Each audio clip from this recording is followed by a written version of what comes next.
Hello everyone, आज हम लोग बात करेंगे फ्लूइड वॉल्यूम डेफिसिट के बारे में। यानी कि हम लोग जैसा कि जानते हैं कि एक ह्यूमन बॉडी में 60% फ्लूइड प्रेजेंट होता है। अगर किसी भी रीज़न से फ्लूइड का वॉल्यूम कम हो रहा है तो उसको फ्लूइड वॉल्यूम डेफिसिट या फिर डिहाइड्रेशन बोलेंगे। अब ये डिहाइड्रेशन जनरली 3 टाइप्स के होते हैं। पहला है आइसोटोनिक डिहाइड्रेशन, दूसरा हाइपरटोनिक, तीसरा हाइपोटोनिक डिहाइड्रेशन। आइसोटोनिक डिहाइड्रेशन में वाटर और इलेक्ट्रोलाइट्स कहने का मतलब है सोडियम, पोटेशियम, क्लोरीन, वाटर और ये इलेक्ट्रोलाइट्स इक्वल अमाउंट में लॉस होगा। वहीं हाइपोटोनिक डिहाइड्रेशन का मतलब है कि वाटर लॉस ज़्यादा होगा, इलेक्ट्रोलाइट्स का लॉस कम होगा, सोडियम पोटेशियम रिलेटिवली कम लॉस होंगे और वाटर का लॉस ज़्यादा होगा। अब इसे हाइपोटोनिक डिहाइड्रेशन क्यों बोलते हैं? हाइपर का मतलब ज़्यादा है और टोनिक का मतलब है टोनिसिटी से, क्योंकि सोडियम पोटेशियम जो है ये आयोनाइजिंग पार्टिकल है, सॉलिड पार्टिकल है जो कि फ्लूइड के साथ साथ फ्लूइड में प्रेजेंट रहते हैं।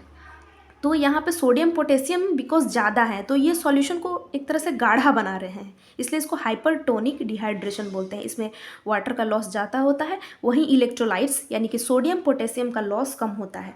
अब हाइपोटोनिक डिहाइड्रेशन की बात करें तो हाइपोटोनिक डिहाइड्रेशन में इलेक्ट्रोलाइट्स का लॉस ज़्यादा होता है, यानी कि सोडियम पोटेशियम का लॉस ज़्यादा होगा, वाटर का लॉस कम होगा। अब हाइपरटोनिक डिहाइड्रेशन में क्योंकि वाटर का लॉस ज़्यादा हो रहा है इसलिए यहाँ पे सेल का साइज़ छोटा हो जाएगा, और हाइपोटोनिक डिहाइड्रेशन में वाटर का लॉस कम हो रहा है, इलेक्ट्रोलाइट्स का लॉस ज़्यादा हो रहा है। अब वाटर जो है वो सेल के अंदर ही रिटेन करेगा, इसलिए इसमें सेल का साइज़ बड़ा देखने को मिलता है।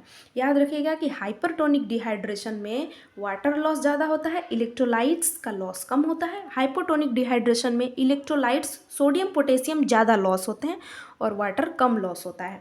अब कॉजेज़ की बात करें आइसोटोनिक डिहाइड्रेशन के बारे में, तो आइसोटोनिक डिहाइड्रेशन होने का रीज़न है अगर कोई इंसान पहले से ही डिक्रीज अमाउंट में फ्लूइड इंटेक कर रहा है, या फिर फ्लूइड किसी डिजीज कंडीशन के वजह से कंपार्टमेंट में इंटरस्टिशियल स्पेस में शिफ्ट हो जा रहा है, या फिर कोई पर्सन डिक्रीज इंटेक है क्योंकि वो फास्टिंग में है, या फिर उसे डायरिया हो रहा है, वॉमिटिंग हो रहा है, ट्रॉमा यानी कि ब्लीडिंग के केस में आइसोटोनिक डिहाइड्रेशन देखने को मिलता है, जिसमें फ्लूइड और इलेक्ट्रोलाइट्स, सोडियम, पोटेशियम और वाटर दोनों इक्वल अमाउंट में लॉस होता है।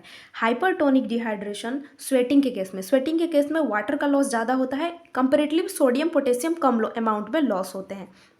कोई पेशेंट हाइपर वेंटिलेट कर रहा है तो उस केस में भी वाटर का लॉस ज़्यादा होता है।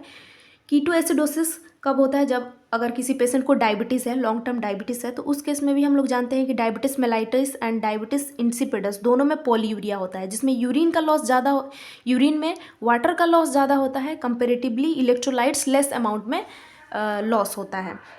बर्न के पेशेंट में भी वाटर का लॉस ज़्यादा होता है। डायरिया के केस में हाइपरटोनिक डिहाइड्रेशन और आइसोटोनिक डिहाइड्रेशन दोनों होता है। अगर हम लोग फर्स्ट प्रायोरिटी दें तो डायरिया में फ्लूइड और इलेक्ट्रोलाइट्स दोनों इक्वल अमाउंट में लॉस होता है, तो हम लोग उस टाइम डायरिया के केस में आइसोटोनिक फ्लूइड देना प्रेफर करते हैं। अब yearly stage of kidney disease में भी हाइपरटोनिक डिहाइड्रेशन होता है। Hypotonic dehydration adrenal insufficiency, adrenal gland aldosterone hormone बनाता है जो कि सोडियम को बॉडी में रिटेन करता है। अब अगर एल्डोस्टेरोन हार्मोन सफिशिएंट अमाउंट में प्रोड्यूस नहीं होगा तो यूरिन के थ्रू सोडियम का एक्सक्रीट आउट ज़्यादा होने लगेगा, तो ये हाइपोटोनिक डिहाइड्रेशन हो जाएगा, जिसके वजह से इलेक्ट्रोलाइट्स यानी कि सोडियम का लॉस ज़्यादा होता है। किडनी डिजीज़ में भी इलेक्ट्रोलाइट्स लॉस होते हैं। माल न्यूट्रिशन के केस में भी इलेक्ट्रोलाइट्स ऑलरेडी बॉडी में कम अमाउंट में प्रेजेंट है, तो इसे हाइपोटोनिक डिहाइड्रेशन बोलेंगे। डायूरेटिक यूज़, कुछ डायूरेटिक्स होते हैं जो कि सोडियम और पोटेशियम का एक्सक्रीशन बढ़ा देते हैं, तो उस केस में भी हाइपोटोनिक डिहाइड्रेशन देखने को मिलता है।